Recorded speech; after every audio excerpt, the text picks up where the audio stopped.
सुख कळले या कलर्स मराठीवरील मालिकेच्या आजच्या भागात घरात सगळे एकत्र जमलेले असतात तेव्हा माही एक खेळ सुचवते।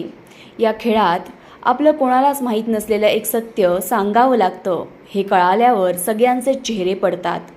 माधवला बँकेतील घोटाळा आणि त्याच्यावर लागलेले खोटे आरोप, मिथिलाची आणि नैनाची गरोदरपणाची लपवाछपवी, अद्वैतचं खोटं बोलून पैसे घेणं, माधवच्या मित्राची माधवच्या खोट्या सह्या घेणं, अशा अनेक गोष्टी प्रत्येकाच्या डोळ्यासमोरून जातात।